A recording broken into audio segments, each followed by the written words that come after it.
നിന്റെ ദൈവമായ യഹോവയുടെ വാക്ക് ശ്രദ്ധയോടെ കേട്ട് ഞാൻ ഇന്ന് നിന്നോട് ആജ്ഞാപിക്കുന്ന അവന്റെ സകല കൽപ്പനകളും പ്രമാണിച്ചു നടന്നാൽ നിന്റെ ദൈവമായ യഹോവ നിന്നെ ഭൂമിയിലുള്ള സർവ്വജാതികൾക്കും മീതെ ഉയർത്തും.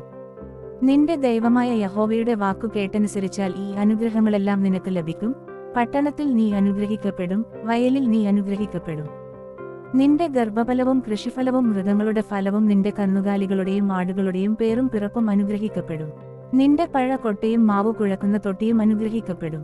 അകത്ത് വരുമ്പോൾ നീ അനുഗ്രഹിക്കപ്പെടും, പുറത്തു പോകുമ്പോൾ നീ അനുഗ്രഹിക്കപ്പെടും. നിന്നോട് എതിർക്കുന്ന ശത്രുക്കളെ യഹോവ നിന്റെ മുമ്പിൽ തോൽക്കുമാറാക്കും. അവർ ഒരു വഴിയായി നിന്റെ നേരെ വരും, 7 വഴിയായി നിന്റെ മുമ്പിൽ നിന്ന് ഓടിപ്പോകും.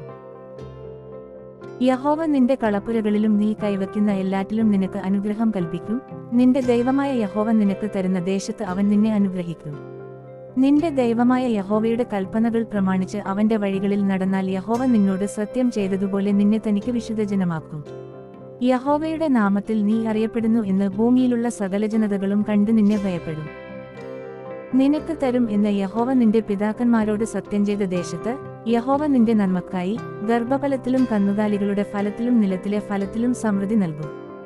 തക്ക സമയത്ത് നിന്റെ ദേശത്തിന് മഴ തരുവാനും നിന്റെ സകല പ്രയത്നത്തെയും അനുഗ്രഹിക്കുവാനും യഹോവ നിനക്ക് തന്റെ നല്ല ഭണ്ഡാരമായ ആകാശം തുറക്കും. നീ അനേകം ജനതകൾക്ക് വായ്പ കൊടുക്കും, എന്നാൽ നീ വായ്പ വാങ്ങുകയില്ല. ഞാൻ ഇന്ന് നിന്നോട് ആജ്ഞാപിക്കുന്ന നിന്റെ ദൈവമായ യഹോവയുടെ കൽപ്പനകൾ കേട്ടു പ്രമാണിച്ചു നടന്നാൽ യഹോവ നിന്നെ വാലല്ല തല ആക്കും. നീ ഉയർച്ച തന്നെ പ്രാപിക്കും, നിനക്ക് താഴ്ച ഉണ്ടാകുകയില്ല. ഞാൻ ഇന്ന് നിന്നോട് ആജ്ഞാപിക്കുന്ന വചനങ്ങളിൽ ഏതെങ്കിലും ഉപേക്ഷിച്ച് അന്യദൈവങ്ങളെ പിന്തുടർന്ന് സേവിക്കുവാൻ നീ ഇടത്തോട്ടോ വലത്തോട്ടോ മാറരുത്. സകലവിധ ആദ്യഫലങ്ങളിലും ഉത്തമമായതും വഴിപാടായി വരുന്ന എല്ലാവക വഴിപാടുകളും പുരോഹിതന്മാർക്കുള്ളതായിരിക്കണം. നിന്റെ ഭവനത്തിന്മേൽ അനുഗ്രഹം വസിക്കേണ്ടതിന് നിങ്ങളുടെ തരിമാവിന്റെ ആദ്യഭാഗവും പുരോഹിതനു കൊടുക്കണം.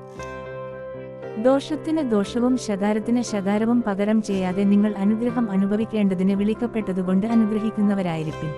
ജീവനെ ആഗ്രഹിക്കുകയും ശുഭകാലം കാണുവാൻ ഇച്ഛിക്കുകയും ചെയ്യുന്നവൻ ദോഷം ചെയ്യാതെ തന്റെ നാവിനെയും വ്യാജം പറയാതെ അധരത്തെയും അടക്കിക്കൊള്ളട്ടെ. അവൻ ദോഷം വിട്ടകന്ന് ഗുണം ചെയ്യുകയും സമാധാനം അന്വേഷിച്ച് പിന്തുടരുകയും ചെയ്യട്ടെ. യഹോവയെ ഭയപ്പെട്ട് അവിടുത്തെ വഴികളിൽ നടക്കുന്ന ഏവനും ഭാഗ്യവാൻ. നിന്റെ കൈകളുടെ അധ്വാനഫലം നീ തിന്നും, നീ ഭാഗ്യവാൻ, നിനക്ക് നന്മ വരും.